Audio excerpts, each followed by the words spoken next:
Hello everyone, welcome to my channel BSc wings. आज हम BST first year के unit first atomic structure का most important MCQ देखने वाले हैं, जो कि एग्ज़ाम पॉइंट ऑफ व्यू से बहुत इम्पॉर्टेंट है। सो आइए देखते हैं। फर्स्ट एमसीक्यू हमारा है, the wave nature of an electron was first given boy. Wave nature जो इलेक्ट्रॉन का है वो सबसे पहले किसने दिया था? ऑप्शन ए है डी ब्रॉगली, सेकेंड हाइजेनबर्ग, मोजले या फिर सोमरफील्ड। सो यहाँ पे करेक्ट ऑप्शन हमारा है डी ब्रॉगली।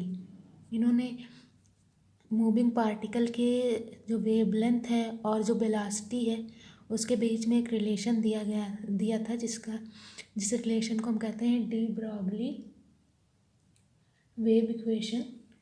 वो क्या था हमारा? लैम्डा बराबर h/mv, जहाँ एच जो है वो हमारा क्या है? प्लांक कांस्टेंट है, जिसकी वैल्यू होती है 6.62 into 10⁻⁻34 joule second. So that यहाँ पे हमारा कौन सा ऑप्शन सही होगा? First option de Broglie. आपको क्वेश्चन ऐसे भी पूछ सकता है कि डी ब्रॉगली वेव इक्वेशन क्या है, तो आपको ये चूज़ करना होगा। और इसको हम एक तरीके से और लिख सकते हैं, एम पी बराबर जो है हमारा होता है एम वी मोमेंटम, तो हम इसको ऐसे भी लिख सकते हैं लैम्डा बराबर h/p। सो दैट आप ऐसे भी क्वेश्चन आपको पूछ सकता है। नेक्स्ट क्वेश्चन क्या है हमारा? According to Heisenberg uncertainty principle, Heisenberg का जो अनसर्टेनिटी प्रिंसिपल वो क्या था? ई बराबर mc² था, या del x into del p greater और इक्वल टू h/4 पाई, या लैम्डा बराबर h/p, या del x into del p equal to h/6 pi. यहाँ पे जो ई बराबर mc² दिया हुआ है ये हमारा आइंस्टीन का रिलेशन है, और जो ये अभी अभी हमने पढ़ा है ये डी ब्रॉगली का, तो ये दोनों तो हो नहीं सकते। अब इन्हीं दोनों में से कोई होगा, तो यहाँ पे ये वाला ऑप्शन आपका करेक्ट है, del x into del p greater और इक्वल टू h/4 पाई, और ये वाला ऑप्शन इनकरेक्ट है। जो हाइजेनबर्ग ने स्टेटमेंट दिया था वो क्या था कि किसी भी पार्टिकल का जो है एग्जैक्टली जो है मोमेंटम और उसकी पोजीशन एक साथ जो है एग्जैक्ट डिफाइन नहीं हो सकते, उसको हम डिटरमाइन नहीं कर सकते, ये इनका स्टेटमेंट था। तो आप ये भी याद रखेंगे, ये भी पूछा जा सकता है। इस फॉर्मूले को हम दो और तरीके से लिख सकते हैं, वो क्या है? एक तो हम एनर्जी और टाइम के फॉर्म में लिख सकते हैं, del E into del t greater or less equal to h/4 pi, और एक दूसरा del x into del v greater or equal to h/4 pi M.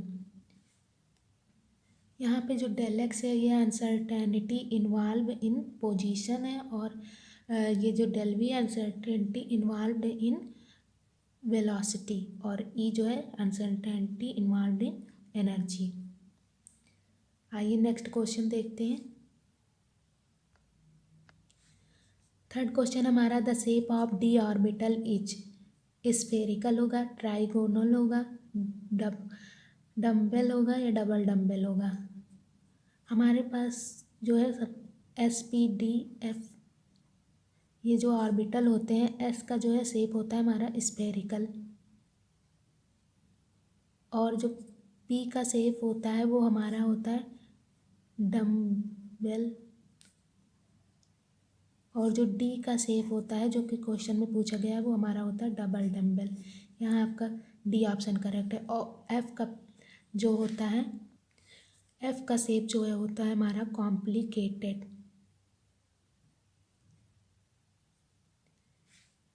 सो आपको ये चारों याद रखने कि एस का स्फेरिकल शेप होता है, और पी का होता है डम्बल शेप, और डी का डबल डम्बल, और एफ का कॉम्प्लिकेटेड। आपसे इन चारों में से कोई भी क्वेश्चन पुटअप हो सकता है।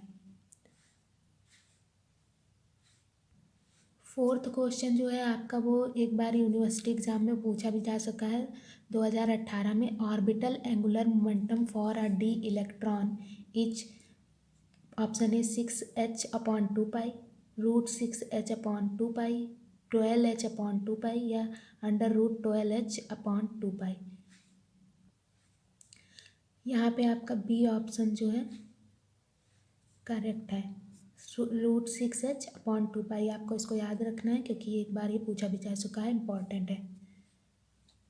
फिफ्थ क्वेश्चन की तरफ बढ़ते हैं। तो फिफ्थ क्वेश्चन हमारा है, the atomic orbitals are progressively filled in the order of increasing energy, this principle is called. जो एटॉमिक ऑर्बिटल होते हैं जैसे S, P, D, F, इनका जो है इंक्रीजिंग एनर्जी के ऑर्डर में भरे जाते हैं। ये प्रिंसिपल किसने दिया था? हुन्स रूल है, ये आप बाउ रूल है, एक्सक्लूजन प्रिंसिपल है, या डी ब्रॉगली रूल है। सो यहाँ पे ये आपका क्या है? आप बाउ रूल। ये रूल क्या है? आइए इसको थोड़ा सा देखते हैं। इन्होंने रूल दिया था कि ये 1s फिर 2s लिखेंगे 2p, ये जो एनर्जी का बढ़ता क्रम है, इसी क्रम में हम ऑर्बिटल का जो है इंक्रीजिंग ऑर्डर में एनर्जी के बढ़ते क्रम में और लिखेंगे। तो यहाँ पे 1s पहले लिखना है, फिर 2s 2p 3s 3p 4s 3d 4p 5s and so on, जैसे लिखा है सब। इसकी 2s की एनर्जी जो है 1s से ज़्यादा है, फिर 2p की एनर्जी जो है 2s से ज़्यादा है, ऐसे ही इंक्रीजिंग ऑर्डर में इसका ऑर्डर भी आपसे पूछ सकता है, ऐसे एक MCQ बना के। फॉर एग्जांपल जैसे हम कार्बन का एग्जांपल लेते हैं तो C=, अगर C हमारा जो इसका एटॉमिक नंबर क्या होता है? C6 होता है। तो अगर हम इसका लिखेंगे तो ये होगा हमारा 1s2, क्योंकि इसमें ज़्यादातर अधिकतम 2 ही इलेक्ट्रॉन हो सकते हैं। 1s2 फिर 2s2, तो 2 2 4 हो गए, 2 और p में कितना बचा? 2, तो 2 2 4 2 6। अगर आप इसको ऐसे ऑर्डर में ना लिख के ऐसे लिख देते 1s2 2p2 2s2, सो ये रॉन्ग हो जाता। आई होप आपको समझ में आ गया होगा।